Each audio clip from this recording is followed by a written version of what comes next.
8:11 de la mañana, estamos en vivo. Esto es Buenos Días por VPI TV. Muy buenos días a todas las personas que se van sumando a esta hora a nuestra transmisión. Vamos a hablar de un tema de interés relacionado con la parte de la salud.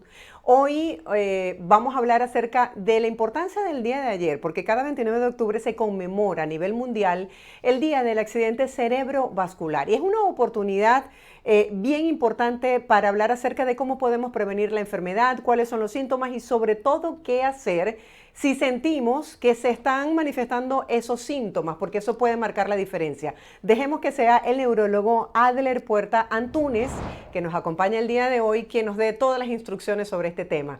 Buenos días, gracias por aceptar nuestra invitación, bienvenido. ¿Cómo está? Buenos días. Muchas gracias a usted por esta invitación.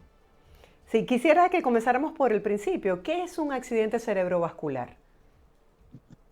Un accidente cerebrovascular es una enfermedad que se produce de manera súbita, abrupta, que es consecuencia, que produce un daño a nivel de una zona del cerebro y es consecuencia de dos mecanismos, uno por obstrucción de una arteria o por sangrado. El primero produce el infarto, isquemia cerebral, que es disminución del flujo de sangre, y el segundo produce hemorragias intracerebrales o alrededor del cerebro.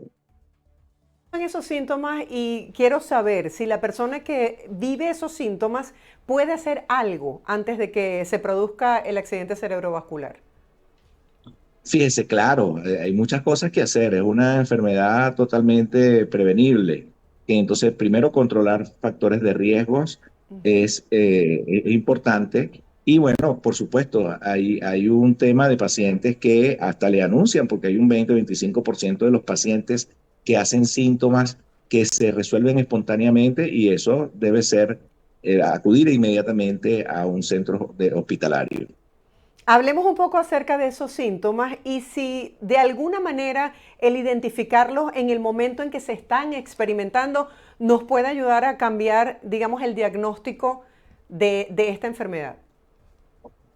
Claro, fíjese, hay varios, pero los principales síntomas son desviación de los rasgos faciales, disminución de la fuerza muscular en un lado del cuerpo, bien sea una extremidad superior o inferior o ambos, y trastornos del habla o del lenguaje, que van desde que el paciente habla enredado, eso se llama disarte, así como hablar como borrachito, ¿ok? O que el paciente pueda tener algo que se llama afasia, que va desde dejar de hablar hasta hablar de forma confusa o inclusive no entender lo que se le está hablando. Un poco menos frecuente son los problemas visuales, pérdida de la visión o de la pérdida de visión en un campo visual, y el otro es una cefalea o dolor de cabeza muy intenso que nunca se ha tenido en la vida. Cuando algunos de estos síntomas están solos o están combinados, es altamente probable que el paciente tenga un accidente cerebrovascular y es el momento para acudir a la emergencia inmediatamente, bien sea centro hospitalario público o privado, digamos, el que tenga la posibilidad el paciente. Que se ha hecho viral y que tiene que ver con esto, una persona que estaba entrenando en un gimnasio y no se dio cuenta que empezó a perder su capacidad motora y que además no hablaba como con coherencia, pero las personas a su alrededor supieron cómo reaccionar y lo llevaron de inmediato a un centro de salud. Quisiera que habláramos un poco acerca de esto, si están un grupo familiar o amigos y llegan a identificar todos estos síntomas, ¿cómo deben proceder? Sí, fíjese, eso es lo primero que hay que hacer. O sea, lo que hay que hacer es trasladar al paciente a un centro donde sea atendido, porque en la calle o en la casa no se puede hacer, digamos, nada que pueda disminuir el riesgo de que esta enfermedad siga evolucionando o de que se produzcan complicaciones con esta enfermedad. Yo, por cierto, viral de un video, también vi un video de una muchacha que habla, un motorizado que cae y no puede mover un lado del cuerpo, no puede hablar, y entonces empiezan a llamar a un amigo en vez de llamar a una ambulancia. Claro. Y la persona en esto, síntomas en unos minutos y bueno, yo supongo que no fue a ningún sitio. Bueno, eso hay que consultar igual porque es un ataque isquémico transitorio y el ataque isquémico transitorio es una ACV que anuncia que en los próximos 3 meses, principalmente en las próximas 48 horas, la persona va a tener un ACV con todas las consecuencias graves que esto implica. Doctor, ¿un ACV es la primera causa de discapacidad en personas adultas? ¿Es frecuente? Sí, es muy frecuente, fíjese. Se dice que uno de cada 5 personas en el transcurso de su vida va a tener un ACV. Esto en países de altos ingresos económicos, pero cuando se habla de países de bajos o medianos ingresos económicos, es uno de cada 4 personas. Si Wow. nosotros en Venezuela tenemos más o menos 28 millones de habitantes, alrededor de 5 millones en el transcurso de su vida va a tener un ACV si usamos la primera relación de 1/5. Es una enfermedad que es muy discapacitante. Alrededor del 70% de las personas que sufren un ACV van a tener una discapacidad definitiva. Entonces, fíjese, esa es la importancia de que el paciente, de que la persona sea atendida rápidamente. Doctor, muchas veces las personas le dejan a lo externo la responsabilidad y dicen, bueno, no, yo no puedo hacer nada al respecto, pero ¿cómo influye la alimentación, un estilo de vida saludable, el ejercicio en prevenir esta enfermedad y sobre todo el estrés, que le llaman pues esta enfermedad silenciosa? Bueno, fíjate que esa pregunta es muy importante. Dije previamente que es una enfermedad que se puede prevenir totalmente. Entonces hay factores de riesgo para que a la persona le dé el ACV. Y dentro de esos factores de riesgo está, por supuesto, una mala alimentación. Ahora se habla mucho de la dieta mediterránea. Por ejemplo, está la obesidad, están las dislipidemias, es decir, el aumento del colesterol, está la hipertensión arterial, que es el principal. Y generalmente la persona es hipertensa y no tiene ningún síntoma, la llaman el asesino silencioso, de ahí la Ujú. importancia de acudir al médico. Está la diabetes y el hábito de fumar, por supuesto, pero el sedentarismo es tan importante como el hábito de fumar. O sea, se dice que una persona que no hace ejercicios tiene el mismo riesgo de tener un ACV o inclusive un problema cardíaco que la persona que no hace ejercicio. Eh, los trastornos del sueño. Y bueno, sí, por ahí ahora hay evidencia muy reciente de que, por ejemplo, las rabietas se producen cambios a nivel de las arterias de una zona que se llama el endotelio vascular, que tiende a proteger o a producir daño dependiendo de cómo funciona esto, y con riesgo de que el paciente le pueda dar ACV, inclusive un problema cardíaco. Entonces, de manera que hay que, digamos, intentar tomar la vida con cierta calma, ¿no? Doctor, yo no Y sé si evitar las esto, rabietas. así es, yo no sé si esto es un mito o una realidad, pero he escuchado muchos testimonios de personas que con un fuerte dolor de cabeza se meten a bañar y posteriormente se descubre que fallecieron producto de un ACV. ¿Qué tan importante o qué no debe hacer una persona cuando tiene un dolor de cabeza fuerte? Ok, no es definitivamente un mito. El baño no Ok. tiene nada que ver con el ACV. Cuando una persona tiene un dolor de cabeza que aumenta muy rápido, en la primera hora, principalmente en el primer minuto, de hecho eso se llama cefalea tipo trueno, porque es como un trueno. Se instala muy rápidamente o una persona tiene un dolor de cabeza que nunca ha tenido en su vida y por supuesto la persona generalmente no padece dolores de cabeza, pero algunos sí, pero tienen un dolor de cabeza muy distinto que nunca ha tenido en su vida. Esto es probable que la persona tenga una hemorragia subaracnoidea, que es un tipo de ACV que no es tan frecuente como los ACV isquémicos, pero que pone en riesgo la vida. De hecho, se dice que hasta el 20% de estas personas no les va a dar oportunidad de llegar al hospital, o sea, van a fallecer. Pero en los que no están en ese 20% también deben acudir rápidamente a un centro hospitalario. Justamente me da pie a la siguiente pregunta. ¿Cuánto tiempo tiene una persona que ya empieza a experimentar algunos síntomas? ¿Cuánto tiempo tienen sus familiares desde que esto ocurre hasta que llegan a un centro de salud para que las secuelas no sean tan importantes?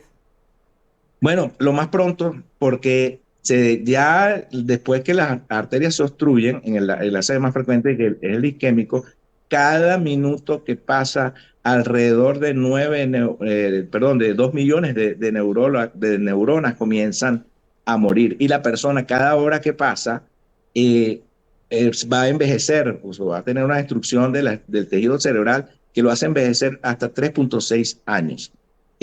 Ahora se usa esto es un mantra, es una frase, digamos, religiosa dentro de lo que manejamos estos tipos de pacientes, que es tiempo es cerebro. O sea, mientras más temprano la persona consulte, más cosas se pueden hacer para disminuir el riesgo o para disminuir la discapacidad del paciente. Entonces, sobre todo la primera hora, de hecho se habla de la hora dorada.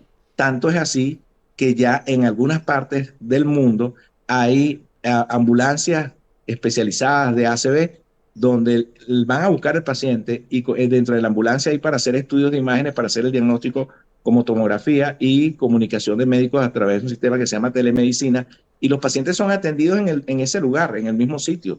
¿Ok? Y esto va a disminuir la discapacidad cuando se atiende el paciente en la primera hora de alrededor del 60% comparado con pacientes que se atienden 3 horas después, que es un 40% que también funciona. O sea, es decir, mientras más temprano se lleve el paciente, más probabilidad tiene de disminuir la discapacidad. Entonces, lo que hay que hacer es trasladar al paciente nada por boca. Mucha gente, no voy a darle una aspirina, pero resulta que la aspirina si es una hemorrágica, entonces va a ser peor. No, voy a bajarle la tensión, le pongo algo de bajar la lengua, tampoco. Porque, por ejemplo, los ACV isquémicos, cuando se baja la tensión por debajo de un valor, el pronóstico o la evolución puede ser muy mala. Entonces, la conclusión es que tiene que acudir, y yo creo que lo he repetido varias veces, pero Sí, es importante que sí, quede, sí, sí. que tiene que acudir inmediatamente a un centro hospitalario. O sea, ahí no hay nada que inventar. Así es, importante eso que acaba de decir de no medicar a la persona. Quisiera que habláramos acerca de la parte neurológica. ¿Cómo afecta la muerte de estas neuronas el desenvolvimiento, por ejemplo, en la capacidad de pensamiento o del habla a esa persona luego de sufrir este evento? Bueno, mucho dependiendo de dónde sea la lesión. El cerebro tiene estructuras que tienen, digamos, funciones determinadas. La mayor parte del cerebro, funciones determinadas que son muy conocidas. Entonces, si el paciente tiene una disminución de la fuerza muscular de un lado del cuerpo, eso se llama hemiparesia o hemiplegia cuando es total, pues va a tener discapacidad motora que no le va a puede permitir hacer actividades de la vida diaria. Si el paciente tiene trastorno del lenguaje, pues esto va a disminuir la capacidad de comunicación del paciente. Pero además, muchas veces, tal vez el déficit motor no es solo no es tan importante, pero también puede el paciente quedar con secuelas psicológicas. Ujú. O sea, puede quedar con situaciones de ansiedad, inclusive con depresión. Bueno, por Sí. supuesto, un paciente que se ve con un déficit neurológico permanente tiende a deprimirse, pero algunos pacientes aún teniendo déficits neurológicos no tan importantes motores y pueden quedar con secuelas psicológicas. ¿En qué Entonces, porcentaje? Entiendo ajá, que es dependiendo del caso, ¿no? De la gravedad. Pero ¿en qué porcentaje pudiese ayudar todas las terapias físicas y del habla a un paciente que ha experimentado un ACV? 100%. El paciente que tiene un déficit neurológico debe comenzar la parte de rehabilitación, que ya después se dice que después de 24 horas, las primeras 24 horas, porque el paciente tal vez está inestable Ujú. y realmente los estudios han demostrado que las primeras 24 horas no disminuye la discapacidad, inclusive pudiera tener riesgo el paciente de evolucionar peor, pero después que pasan esas 24 horas, 48 horas, el paciente debe comenzar inmediatamente terapia física, rehabilitación, terapia ocupacional, terapia del lenguaje, terapia cognitiva, porque algunos quedan con Ujú. trastorno cognitivo, todo lo que haya que hacer para recuperar función. Actualmente hay un concepto que es la plasticidad cerebral, que se llama plasticidad cerebral y que aunque las células neuronales están muertas, pues algunas neuronas que están en la periferia de esas células pueden tomar funciones de las que previamente, o sea, de las neuronas que Doctor, murieron. ya Siempre para hay finalizar posibilidad de brevemente, recuperación. ya para finalizar, me gustaría que hablara acerca de ese evento que van a tener el 1 de noviembre y que reúne a importantes ponentes nacionales e internacionales. El 1 y el 2 de Dos. noviembre se va a hacer la primera jornada internacional de ACB con el marco de la educación continua de la Sociedad Venezolana de Neurología. Esto es organizado por la Sociedad Venezolana de Neurología, del cual soy sex tesorero y además soy el coordinador general de este evento, donde se van a hablar distintos tópicos, tanto desde que el paciente llega a la emergencia, cómo se hacen los estudios de imágenes y tratamientos específicos, donde van a haber invitados nacionales e internacionales. Además, El día siguiente, ese es el viernes primero, el día sábado se va a hablar todo lo que hay que hacer posterior a la CB, que va desde estudios diagnósticos hasta qué debe comer el paciente, la parte nutricional y la parte de rehabilitación. Qué interesante. Gracias, doctor, por compartir esta información con nuestra audiencia. Feliz día para usted. Muchas gracias, hasta luego, feliz día. Hasta luego. Hacemos una breve pausa comercial. Quédese allí, no se despegue, solamente para recargar cafecito. Al regreso, mucha más información en Buenos Días por aquí, por BPI TV.